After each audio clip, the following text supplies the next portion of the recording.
And we are back here on Fox 59 tonight in studio with Dee Ross, a man who likes to fight for the people. I think that'll be his legacy. One way that he's doing that is with people and apartment problems, tenant issues. Indiana is not a tenant friendly state. And if it's a great state to be a landlord, um, that's why he's teamed up with organizations like the Indiana Tenants Association. You see him on his Facebook posting about apartment problems. Is one of the it's one of the main things that he's trying to help people fight through. Dee, tell us about this latest post that you've made on Facebook about some apartment complexes that are just not doing right by its tenants. Yeah, so first, I just want to quickly say that, before I started the Ross Foundation, we was having so many issues. I was unlawfully evicted, and I had an eviction record on my record for 7 years, Hmm. and also I stayed in a shelter when I was in elementary, and so I early on I see the disparities and challenges and disadvantages, and also I didn't grow up in the best housing. I grew up off of 42nd and Post, Sunplace Apartments, Brentwood, and they wasn't the cleanest apartments. It was infested with roaches, rodents, all kind of things. So yeah, I started the first tenant union in the state of Indiana, the Indianapolis Tenant Rights Union, and then I quickly realized that if I started bringing Indianapolis folks to the state house, Hmm. but the people who was blocking proposals and policies didn't live in Indianapolis. They lived outside of Indianapolis. And so strategically, I was like, okay, we need to expand statewide. So Hmm. the Ross Foundation oversee the statewide organization called the Indiana Tenant Association, becoming the first statewide tenant association in the state of Indiana, and we address housing injustices on the east side, particularly. We have one of the highest eviction rates, Hmm. some of the most deplorable housing. Um, this state of Indiana, uh, we cannot withhold rent. We want to assist states Hmm. that says we cannot withhold rent even if we live in inhabitable living conditions. Hmm. So that means you can live in mold, feces, to deplorable living conditions, no AC, Hmm. no heat, no Hmm. water. You still have to pay your rent Hmm. on time, Hmm. or you will be rightfully and lawfully evicted. And that is inhumane. And that has created more challenges where a lot of landlords and property owners are taking advantage of Section 8 and low income residents, where they are still they know that people need a place to live. Hmm. They're gonna pay their rent. They need to pay. They're gonna pay. They're gonna make the money regardless. They evict you, somebody else gonna come right in. Hmm. And on the far east side, in particular, has the highest concentrate of low income apartments back to back. From Shaylin all the way to Cumberland. Hmm. We have a lot of Yep. Section 8 housing, which I say early on, like it's in the middle of a resource desert. Hmm. So you have all these low income apartments in the middle of a resource desert. Hmm. What do you expect to happen? It turns from focusing on thriving to focusing on surviving. Surviving. And that has been a challenge. And now you're seeing um, the issues continue to rise. So I made a Facebook post. Hmm. What is the worst apartments Hmm. in the city of Hmm. Indianapolis? And it went viral. Hmm. We had over thousands of comments um, talking about all these issues, and it wasn't just on the east side. Hmm. It was on the west side, the south side, the north side, and the inner city. And they all had a common thread of deplorable living conditions, Hmm. of maintenance not being upkeep, of not having access to their property managements and being ignored or being mistreated or some dealing with feces being in their home and mold infested children breathing in the mold and have to take their children to the hospital. um, I'm looking through your yeah. post, and you've got people saying everything from the Far East Side, uh, the Meadows, Hannah and Keystone, that's Stone Lake Lodge,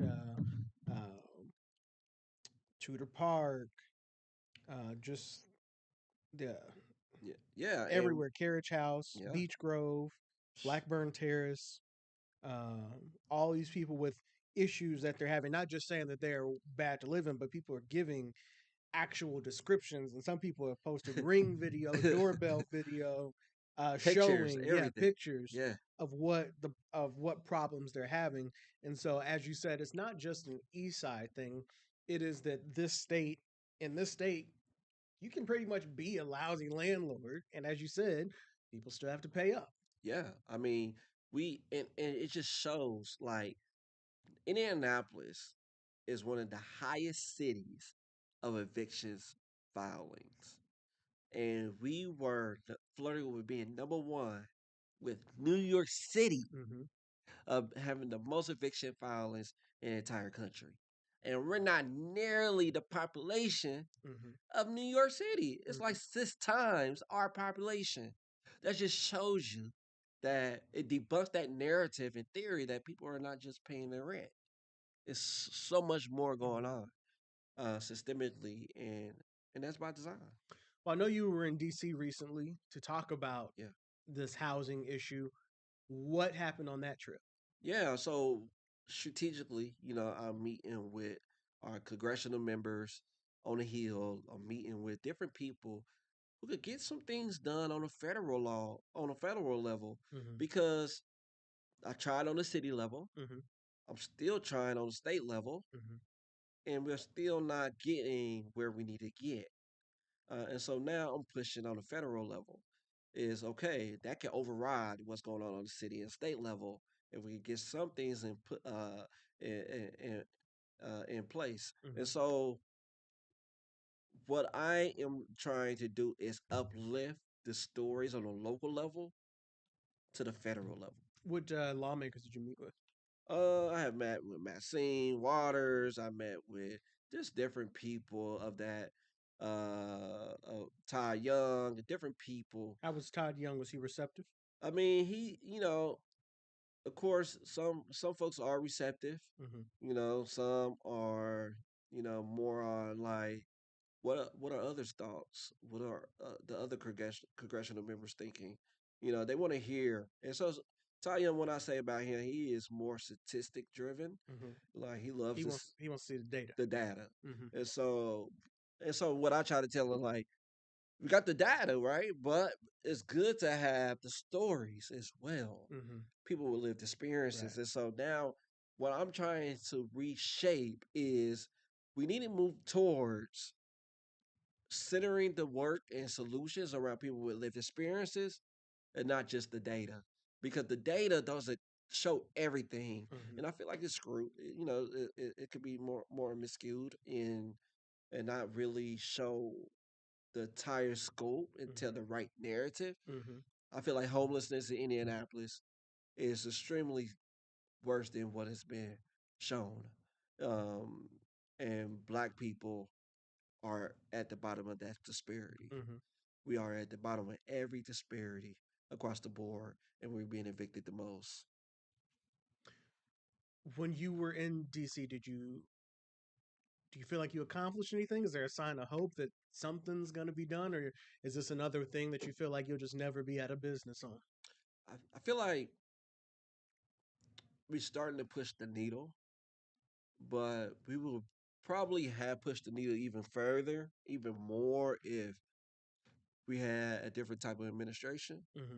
So it's more challenging right now um, because the Republican side of the party, to just be honest, is not really receptive. Mm-hmm. Um, some are, but most aren't.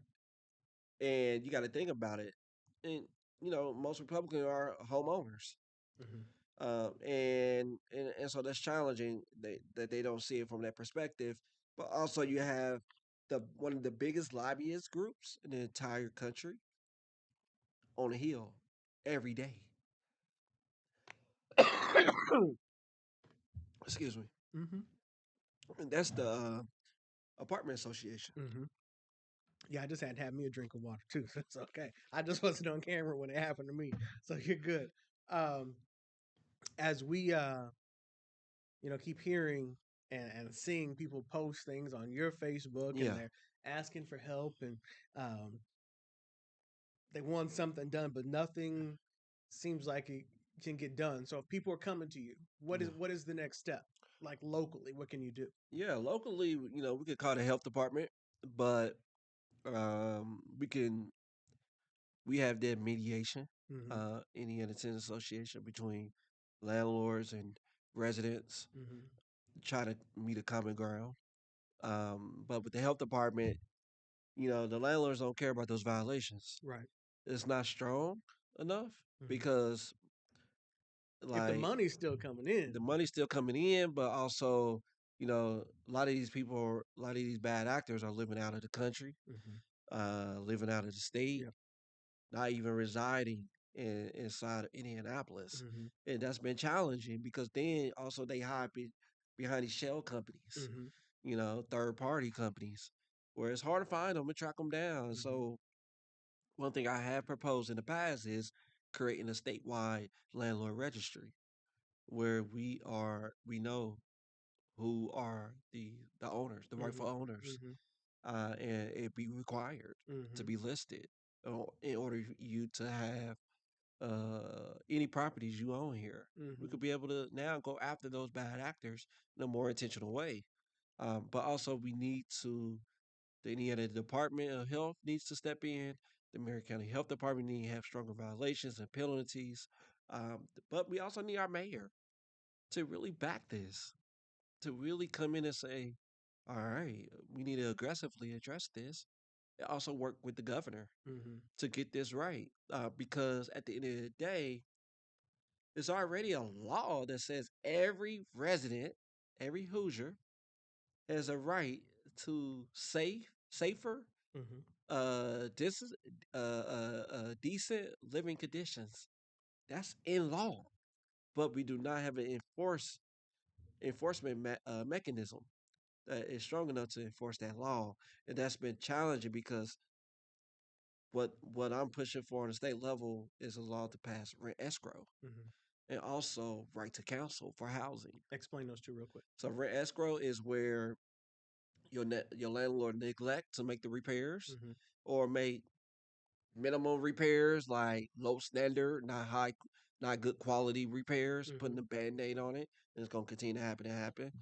Where you can withhold your rent and you could put it in an escrow account through the court, Mm-hmm. through a bank, and really pay your rent there, and they won't have access to that money until they make those quality repairs. Mm-hmm. We need that. I mean, all our almost every surrounding state has that, but Really? us Hmm.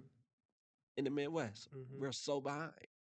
And so, and then also you have right to counsel for housing. Mm-hmm. Like, study has shown if a tenant has access to legal representation, Mm-hmm.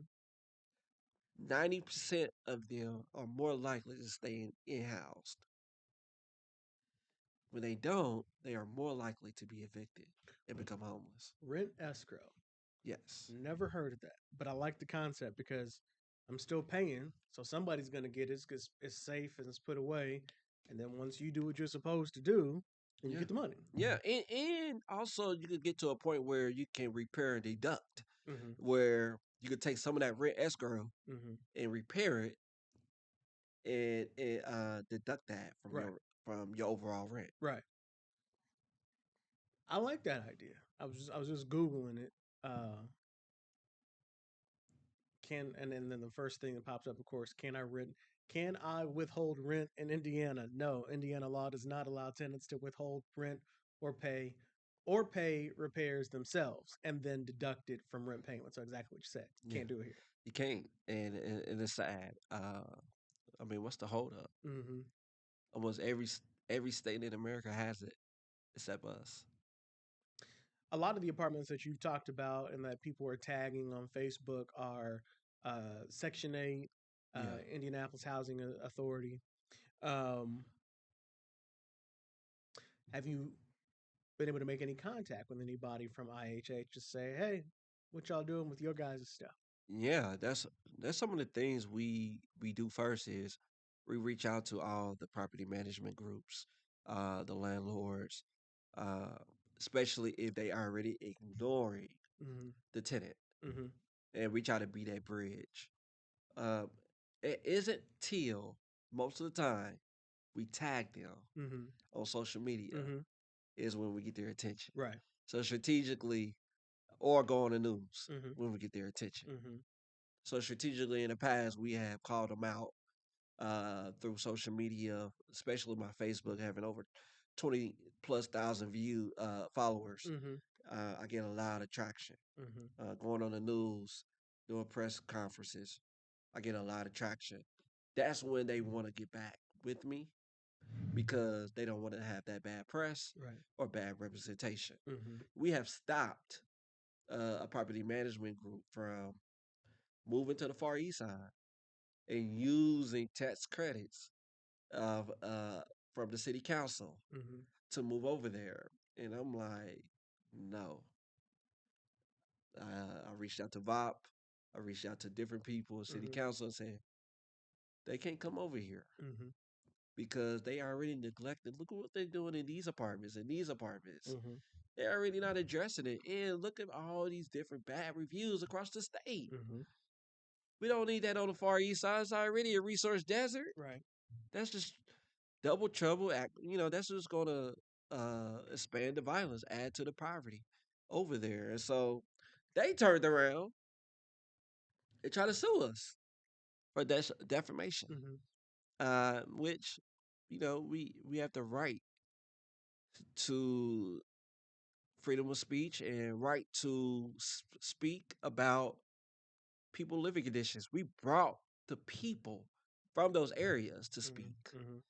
about their concerns, and some of them was like we even went to the Attorney General, Tyrikita, to report these uh, violations, these challenges. It you never know who's in bed with who, Right. but some things get addressed, some things don't, and we got a lot of work to do in that area. And I'm like one of the our groups is one of the only housing advocates uh, outside of a few others that's more grass tops, and we got to keep on pushing the needle. Um, so with well, let me ask you, with the rent escrow thing, what kind of response have you gotten? At the Is state. anybody interested at the state house in doing something? We got like Senator Fatty Fatigadori. Cadora, excuse me, Senator Hunley. Mm-hmm. Uh, Any Republicans? Not really. Okay. It's hard. Mm-hmm. Uh, I even was on a when I was on the Indiana Housing Task Force. That's what I pushed for. Mm-hmm. It's still, and I brought the data to show it, brought the stories to show it. Mm-hmm. It is still shot down. Mm-hmm. And so it is studies out there that show that the people who are pushing for it not to happen are backed by different lobbyists Mm-hmm. from the Indiana Apartment Association. Mm-hmm. And they are always at the state house, just like their national group apartment association. Mm-hmm. They are like a replica of that on a state level. Mm-hmm. And so, yeah, it's we have to build more power, but also create momentum where they have no choice. And that means residents got to take off, unfortunately. Well, I was gonna say is people don't always recognize their power. So how do you get people to understand what their power is as a resident? Because yes, the way the law is written, it does make you feel helpless that I don't have heat, but I still have to pay this rent. So how do you get the people to rise up and pay attention? We're like, hey, if we fight together on this, we can get something done. Yeah, I think it's about education. connecting the dots to how it impacts them directly. So we don't have enough education opportunities where people are patient enough to go to where the people are Hmm. and inform them of their rights and of their power. And so that's what we try to do when we go door to door canvassing. But also, what we're strategically trying to do is connect the rural and urban communities together. Because you're facing some of the same problems. And usually, historically, they are not in the same spaces, Right. same rooms, and a lot of them don't know of each other's challenges. Hmm. In a rural community, the closest hospital could be 2 hours away. Hmm. Closest gas station could be out almost an hour away. And then they're living in some deplorable living conditions as well. But they reach out to the Indiana Department of Health, and they not really getting the responses or resources or the statewide organization that passes out Section 8. Like it's it's a lot of challenges that we have to do. But what I'm doing strategically is every year we organize a day at the State House called Hmm. Housing Advocacy Day, and we bring people from rural counties and urban counties together. And it's a combination of all their stories Hmm. being heard on the State House. But we And only when is have that going to hundreds happen? of people. When's the next one going to happen? It's going to be more during the session. During Every session. General Assembly, we try to do it around mid-session so we could catch all the decision makers Hmm. in the middle of the State House. And so what's been challenging is we need to flood it, Hmm.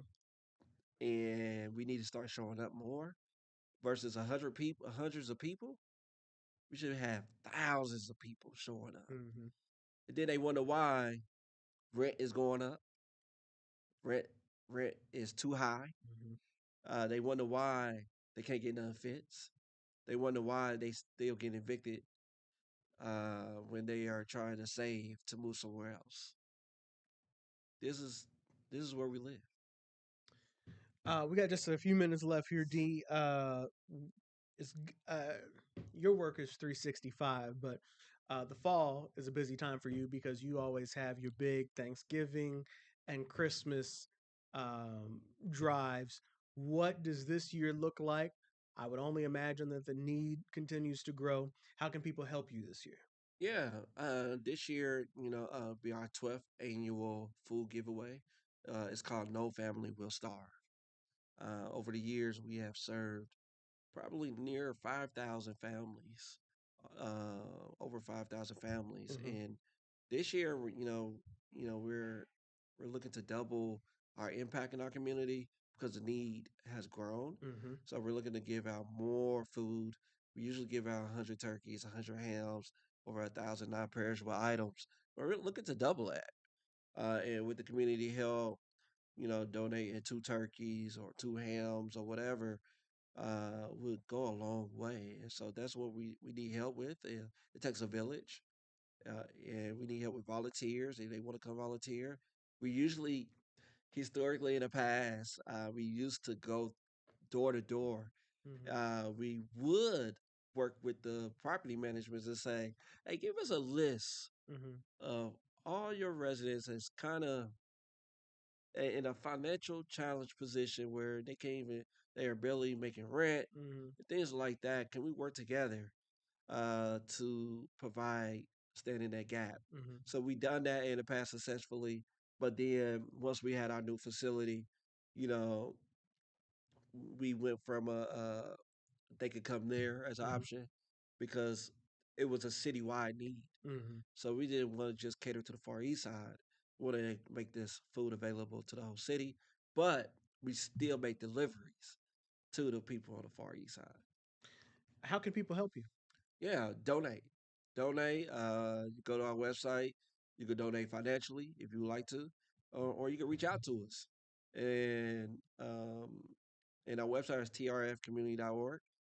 And you can reach out to us on all our social media handles and say, "Hey, we're looking to uh, donate 2 turkeys or 2 hams. We got big freezers at our facility, the Raw Center. Just stop by, donate, drop them off." The address is 8901 East 42nd Street, Indianapolis, Indiana 46226, right off of 42nd and Post Road. And people can email you at be the difference at the Ross Foundation Community.org. Yes, absolutely. All right. D, appreciate you, man. Appreciate all you do. Thanks for coming and give us a update on what's happening out on the east side and for taking care of people. It's a job that these days does not seem like it's gonna go away, unfortunately. So Yeah, we appreciate you. I appreciate you. Keep on doing the great work. All right, that's it for this edition of Fox 59 tonight. And if you have problems with apartments, tenant issues, that's another place you can reach out to D, and he can help connect you because he's on the boards. He's in DC. He's having those conversations, so he might not be able to solve every problem, but he can probably point you in the right direction of where you need to start and go next. So with that, we're happy to give out that information and those resources. All right, we'll talk to you again tomorrow night at 8 o'clock here on Fox 59 tonight. And of course, every Sunday morning on the radio for Open Lines, my radio show on 106.7 WTLC and Hot 100.9. 8 a.m. on Sundays, where you too get to be part of the conversation. Until we talk there or here tomorrow, I'm Cameron Riddle. Have a good night.